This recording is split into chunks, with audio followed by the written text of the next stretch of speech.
Welcome to Shorty SuperCoach, and today I want to discuss a bit of midfield structure and more importantly some of these mid-price options for our midfield that have quickly become very relevant, particularly off the back that it looks likely that we'll have a lack of midfield rookie options, which therefore has meant possibly having to have down to M7 some form of stability in regards to on-field performance. So I suppose a lot of teams originally would have gone with your 6 premiums, maybe 5 premiums, a few mid-prices and then rookies, but the rookies are looking quite scarce at the moment, so we really do have to strongly consider these mid-prices, and in particular I want to focus today on Dayne Beams, Jaeger and David Swallow. Now of course they're all returning from different injuries, they're all very much under the odds in regards to price, but I do feel they're very individual types and selection processes surrounding them for SuperCoach 2017. So I want to talk about mainly them. Now, of course, they've been very popular throughout the season, following some good JLT performances. Their popularity has really followed suit and risen. Now, first off, I just want to outline the risk factor and just provide a bit of a keep in mind sort of attitude of the fact that Beams, O'Meara and Swallow, of course returning from injury, are all possibly very likely to re-injure or pull up sore, be rested, miss games.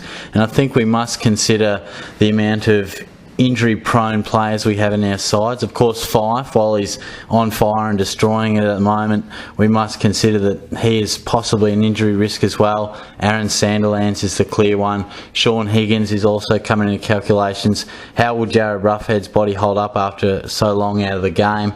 They're all things we need to consider. So I think first things first, just make sure that you aren't throwing too much risk into your side, because sometimes we can get sucked into looking individually into players and going, oh look, he'll probably play, he's having a good pre-season, and all of a sudden we've got 6 or 7 blokes who all fall under the category of returning injured player and therefore being a high risk to re-injure and miss games. So I definitely think while their price is appealing, we probably shouldn't go with too many of them. Some are definite locks like Sandilands, but we certainly need to pick the best of these players and roll with them without having enormous risk factor, because 1 or 2, 3, it's all fine, it's all well and good getting some value, but then all of a sudden we've got a handful or more and it really opens our side up to, it's worst case scenario but potential disaster by a lot of injuries coming early on in the season. So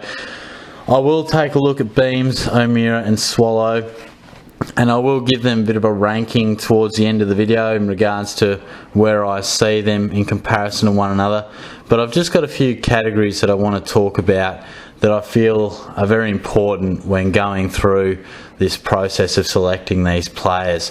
Now firstly, price wise, Beams is at 432, O'Meara at 318 and Swallow at 280. And I'll also outline that in the last 2 years, Beams has only played 18 games, O'Meara has not played a game, Swallow has played just 6. So obviously they are enormous risks. Now I think there is certain reward to these risks, no doubt about that. But if you want to look at possibility of going down, I think they all fit the same category, and I feel like they're all pretty much on this level pegging of getting injuries again. They haven't played much footy, they're as much of a risk as each other. I don't feel like any one of them is more of a risk. I really do feel like all of them have genuine concerns, which is the case when you haven't played much footy over a couple of years. So in that sort of mindset, they're all pretty much on a par in that regard. So it really comes down to us assessing how their scoring ability weighs up against their price and where we feel they can make us money or get us points, and the end game. Why are we selecting these players? Because generally I feel when you pick your 22 and your 30, you basically have players who are there to make you cash, 150 plus, at least 150, or you got guys that you don't plan on trading. That's why we got to talk so thoroughly about mid prices. Too often we get sucked into thinking, oh look, he's pretty well priced, he'll average 90, 95, but we don't need 90, 95 in the midfield unless they're really well priced and going to make us a stack of cash. That's why the awkward price range of anywhere between 300 to 450 is exactly that. Hugely awkward, so we must get these selections spot on. So I'll start with their scoring potential, and in my opinion, Beams is the clear front runner there. Now he's averaged 100 plus on 5 occasions, 110 on 3 of those. So certainly Beams has the runs on the board in regards to the scoring, and we can bank on him as a scorer, as simple as that. He's shown when fit that he is capable of producing premium numbers consistently. Now we know what he's about, wins it on the inside, a very damaging player, so I don't think we have to question his scoring output and the potential there. O'Meara, very tough one to get a read on. Now, of course, he has had a fantastic JLT Community Series, and it's really shown that he's back in fantastic nick, and he's looking like he could be a very good scorer. In the past, he's averaged 90.1 and 97.7 and has looked very good. I do feel like his scoring ability is quite appealing. I think if I'm estimating, and this may be unders in comparison to some, but I would be going your mid-90s, probably low to mid-90s, I think, for O'Meara as far as scoring potential goes. And he's certainly shown that he will play a very friendly role. He'll be on the inside, he looks fit, so there's no reason to think that he won't score somewhere in the 90s from a week-to-week basis. As for Swallow, now his averages have always ranged from high 70s to mid 80s and then 103 odd in 2014. It's worth noting that that was his peak. He broke out in 2014, and since then it's been cruelled by injuries. So I do feel that Swallow probably comes in at number 3 with these guys in regards to scoring output and the potential he has there. I think they've certainly got him covered. I feel like he hasn't quite shown the consistent ability to score big numbers like the other two, but has also shown that he can be a quality player and does have 3-figure averages in him. If I'm predicting with everything all level and everything relevant, I'd be saying probably high 80s, mid to high 80s, I would say. That would be my guess on Swallow in regards to scoring output. So certainly it's quite clear in regards to where the guys lie in rank to scoring. Now, I have also done player profiles on all 3 of these guys, so I'll look to attach that probably early in the video and might just pop up now as well, depending on how I'm feeling. But you know, worth taking a look at those also. Bear in mind that those profiles were done at varying stages throughout the season and the pre-season, so I won't be privy to certain aspects and matches and performances of the JLT in some as to others, but bear that in mind. But my philosophy generally stays the same. Their role in the team. Now, this is always crucial when we're looking at mid-prices. We've got to get a firm grasp on where they're going to play in the side and what their exact role is, because you can't be picking a mid-price guy that we think's going to play midfield, then all of a sudden he plays predominantly half-forward flank. But for Beams, it's quite clear. He's the captain.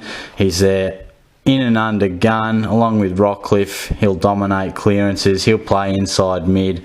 There's no doubting that. That's where he belongs. That's where he plays his best footy. O'Meara, he's purposely come to the club to fill a void. Mitchell and Lewis has left.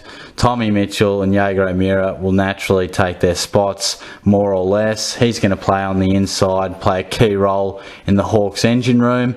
A little less clarity on David Swallow. Now, he'll of course run through the midfield, but Rodney did recently allude to the fact that he would be involved in that rotation of a half-forward flank, wing and midfield. So I don't think Swallow's presence consistently in the guts is going to be as warranted as these other two. The other two guys are absolute staples of their in and under brigade, top 2 to top 3 mids in the side, where I think Swallow, how does he fit in alongside Ablett and Hall and Barlow, Hanley, Miller?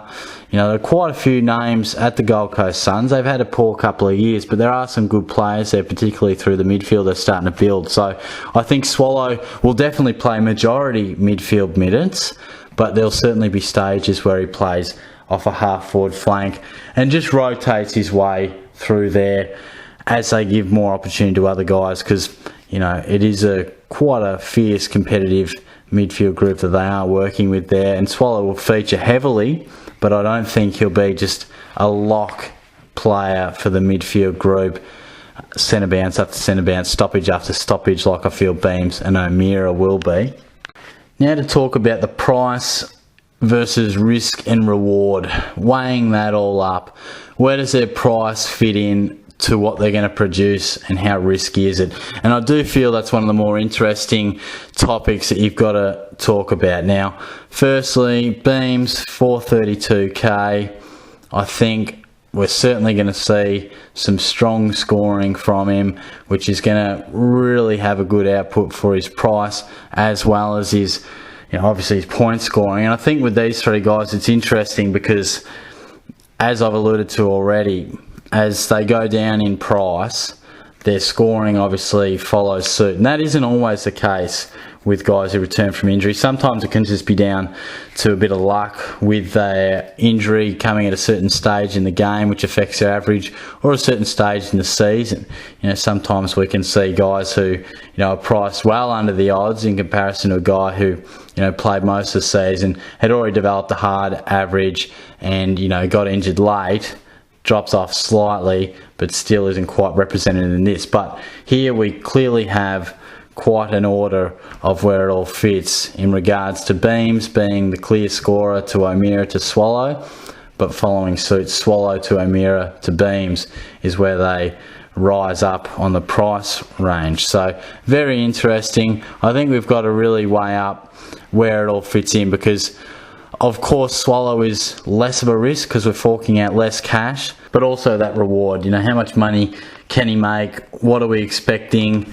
How much is a pass for his selection, and what do we really need from his selection, money-wise, etc. And that really brings me into the selection process, ties in nicely, and this is the key for it really, walking through individually these guys and what we need from them to warrant being a good selection. Now Beams, plain and simple, he is going to be picked as a keeper at 432k. It's the old chicken and the egg really. If he's making us money, then he's going to be a keeper. Because really when we select guys, you select your players, you're 22, you're 30, you really want to be either selecting them to make you money, sort of 150k and beyond, certainly at least 150k I feel, because that's generally where the upgrade sits, about that 150 to 200k. So in essence you can have a rookie at 120 odd, he goes up to over 300. Then you have a fallen premium who's down to your mid 550s. You've worked around 200k, and then all of a sudden, it pairs them up nicely. Appreciated rookie to fallen premium. There's your 200k, which is a pass mark. Thereabouts. They're rough figures, but I think that's a good rough guide for what we should be asking for from our players. But Beams has shown that he's going to be a keeper if fit. So if we pick him and he produces keeper numbers, naturally he's going to earn plenty of cash, even from 432k. Certainly has the potential to go up beyond 550 quite comfortably with his scoring resume. O'Meara, he really sits in that awkward price range. Doesn't get much awkward than smack bang 320, right in the middle. As I just alluded to with the numbers, it's certainly that 200k more than your rookie, but it's far less than your premium. He really is a stepping stone. But I think most people's mindsets with him will be they look to him to score them pretty impressive numbers around that 90 odd mark at an M6 or an M7, and naturally make you some coin as he does. So I think there's certainly merit in him pushing up and making 150 odd k, and definitely going to around 500, depending how optimistic you are on his numbers, that's for sure. But I think for him it really does come down to how awkward a price you feel he is, and whether you do feel like he can make you 150, and is that enough. At the end of the day, it comes down to where you see him scoring points. Of course, I ranked him probably around your 92, 93, maybe mid 90s, where others will have him thinking that he can definitely knock on the door of 100 odd. So that's where I guess we make our money, isn't it? Our opinions are exactly that. They're our opinions, but at the end of the day, they form how we structure our teams and how we pick players, and in the end, it forms our ranking. So it's always down to your call, and particularly these mid-price calls. They're real judgment calls. Really tough to weigh him up. As for Swallow, I feel like he's a pure money selection. You know, at 280k, he's not going to be a top 10 mid, nor is O'Meara, by the way. But Swallow will be a fair way off your top echelon of midfielders. But as I said, he is the cheapest of the three, so therefore it gives him the most scope to make money. Doesn't necessarily mean he'll make the most money, because of course it's all relevant to their point scoring and therefore their price rise, but I do think naturally that Swallow will have a lower break even because he is priced at a lower price. Therefore, he has the most scope to make money, and I think you'll be hoping he can get to around, well, probably 450 minimum. I think, probably low 400s minimum. I think if you probably get him around that 420 mark, there's close to your 150. That's probably the expectation of most, and then probably a lot of people will be hoping and hoping that he can go around 450 plus. Again, depends on your optimism around his scoring. And that leads me to my verdict. I think it's good to cover off on a few of those categories. Hopefully it hasn't been information overload, because it is tough talking about three players. That's why the player profiles are good. You can sort of assess them individually and really dissect their stats and numbers. But talking about three guys, they're certainly all relevant and consist of similar risks and rewards, but I thought it'd be good to take a look at them all. So my verdict, as you may have already seen, Beams is the only one in my team. Now that obviously places him at number one. I feel like Beams, the only question mark around him, as is the case with the other two, is his body. If he stays fit, he's a lock, quite simply. I was concerned, you've probably seen some of my videos previously, I was concerned earlier about his body, but his JLT Community Series just made him too good to not select. Produced amazing numbers. I pretty much needed to be sold on his body, and he sold me and then some. He was fantastic, tore it apart, and that's the great thing about the Beams selection. He's cheaper, but the only question mark we have on him is that of his body. Now I think we know that if his body's right, he's a scoring machine and he's a keeper. So if we can limit the amount of questions that hover around these players, then that's a bonus. And as far as I'm concerned, Beams only has one, and that's his body.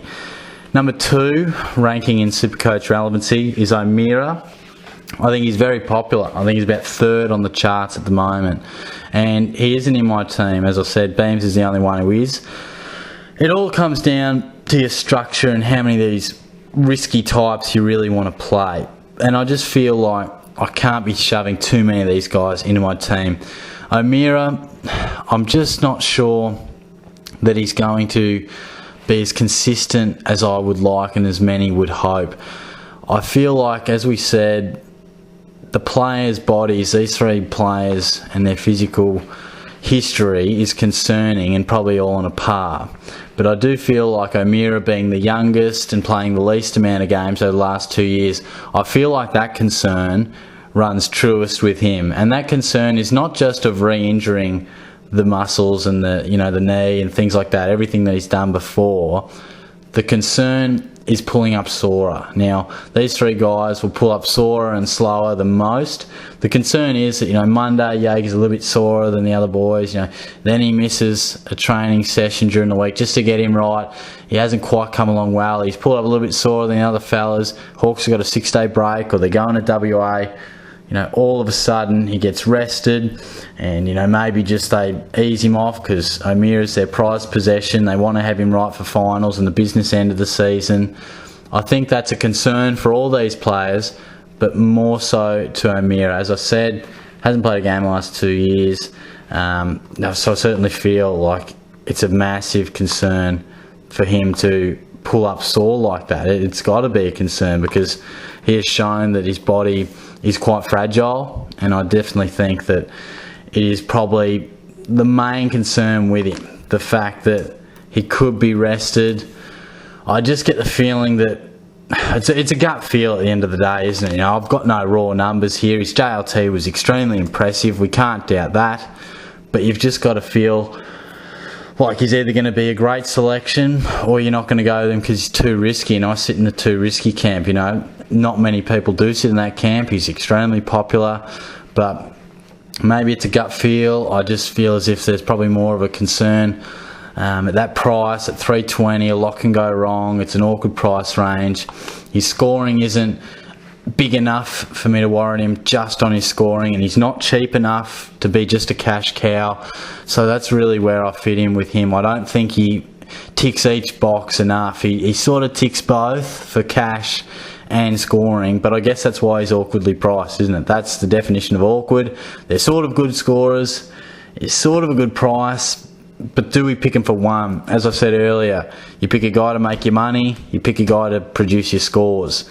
I don't feel like O'Meara is in either. I feel like he'll do both somewhat well. I think he'll make you cash. I think he'll score you reasonable points. But does that justify a good selection? I feel as if, what are your other options? Do you go cheaper and find a guy who can make you bulk cash, or do we upgrade and find a guy that will be in our team for the longevity of the season? That's pretty much where I sit. I don't think O'Meara can make me enough cash. He's not going to be a keeper, so I feel like maybe if I'm going to spend a trade anyway on that position, then maybe I should just try and make some cash more so than I would with Jaeger. But that's just my opinion. It's probably not a very popular one, but hopefully it's come through as to why I'm making that call. And David Swallow, he's just not really setting the world on fire in any category either. He's cheap, but not dirt cheap. I think he'll make some cash. I don't quite see his scoring ability, and at the end of the day, it is down to scoring points, isn't it? You score points, you make more money, it's all relative, and you have a better rank per week because your players are scoring better.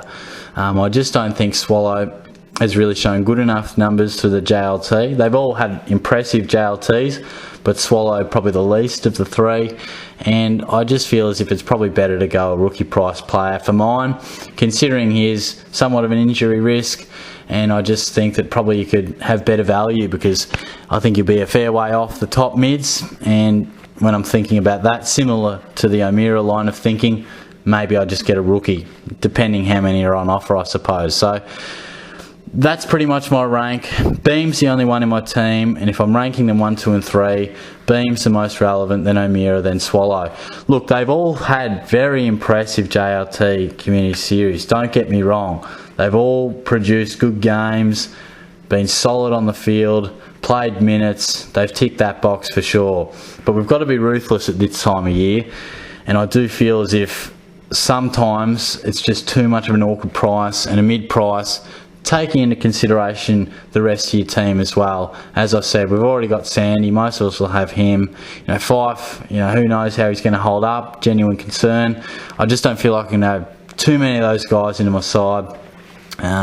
Definitely one to consider is that don't overload that risk, because then we never want to think worst case scenario, but it can happen. If it does, and we've got a lot of these guys, sure, have 2, 3 injury risky guys who are mid price, but if you all of a sudden have more than a handful, then you really got to start to think, well, gee, if a few do go wrong, I'll really get burnt. Worst case scenario is it just derails your season if you go too risky. It's a classic thing, isn't it? They're cheaper, they're appealing, but the risk is always there, and I guess that's why it's good to maybe take a little bit of risk, but too much can burn you. So I guess that's why I'm only going Beams, but certainly feel free to let me know who you're going with as well. I'd be interested to see how many people out there are going with some of these guys. Are you going all 3? A lot will also depend on the round 1 teams. If we don't have many mid-rookies, then all of a sudden maybe you have to restructure. Maybe you have to have an M7 who's a mid-pricer just by necessity, and Sammy Pepper at M8. So it will be a little bit dependent on the round 1 teams, but my thoughts will run true on those selections there. So I thought it was good to run through these selections and go through a few of these categories. As I said, hopefully it's not too much info, and hopefully it doesn't just sound like jargon and a lot of talking crap, but they certainly are categories that when you look to select these guys and mid-price guys, they're really categories that they must tick and we must assess. So I thought I'd roll through them individually, take a look at them, compare them, then go through the selection process. So hopefully it's been helpful. As I said, feel free to let me know who you're going with. Give the video a like, comment as always, and subscribers are going great. I really appreciate the subscribers getting on board. We just passed 600, as I've said previously, hoping to get to around 620 by the start of the season. So look, if you haven't jumped on board yet, would really appreciate if you do. It just gives me a good reflection, a good guide that my work is being received positively, which it has been of late. Really been impressed over the last 2 months how many subs have come on board. And if you are recently on board, then thank you very much. Do appreciate it a lot. It's great to see these numbers going up. And if you've been around for some time, as many of you have, get a lot of regulars, they're much appreciated as always. Certainly great to see some regular contributors in the comments, and certainly plenty of guys watching it regularly from what I hear. So much appreciated on that front.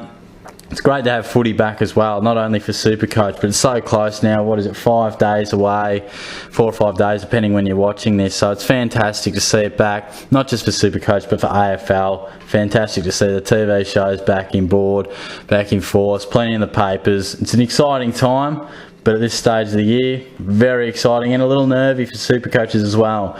You can tinker all the time in your pre-season, but now things get real. We've seen all we need to see, and you really got to make those cold, hard calls. So that was pretty much why I did this video as well, to really define and hone in on some of the exact points that you're selecting these guys for. So thanks for tuning in, guys. Much appreciated. I will have plenty more videos like this on the way where we hone in on some key selection, I guess, dilemmas of our team, and there will be a team reveal.